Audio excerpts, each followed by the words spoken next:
Firstly, talk us through the excitement of the draw. Where were you watching it, and what were your initial reactions? I was at Twyford Avenue in the back office with everybody watching the draw. So yeah, it was quite a long-winded, very complicated procedure. I'm quite glad I was watching it and not actually doing it. No, it was good. You're obviously waiting for your name and looking at the pools, and there's some brilliant teams in there. There's 19 real quality teams, so you knew you're going to be up against it whichever pool you're in. But that's why we want to play in this league.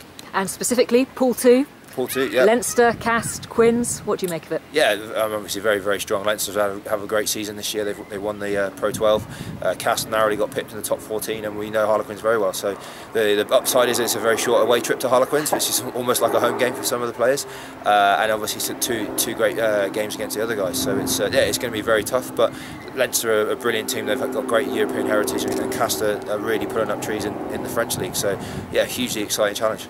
You've had a bit of time to reflect now on the win in Paris. How significant a result do you think that was, both for the development of the team but also the self-belief? Yeah, I think it's really hugely important. We said at the beginning of the season one of our aims was to get into the Heineken Cup, or the European Rugby Champions Cup I should call it, and that's what we set out at the beginning of the season, and we floundered a little bit mid-season, which meant we finished in 7th place, and to have that playoff and a second bite of the cherry, so to speak, to get into it was really pleasing. So yeah, very proud of the players, and we were given a 2-game task to do, and to win twice against Stade Francais, and we achieved that, and we're in the big competition next year. Just sum up what it meant to you as players, and you personally as well. Was that the proudest moment in a Wasps shirt or your professional career? Definitely as captain. Obviously this season we aimed to get into the Heineken Cup, or the European Cup, sorry, and yeah, to actually manage to do that and to lead that there, that was great. Yeah, the players are really proud. We set ourselves a target of winning the 2 games, which we managed to do, and yeah, it was a pretty jubilant change room afterwards. We had a quiet beer to celebrate, and a few noisy ones later on, as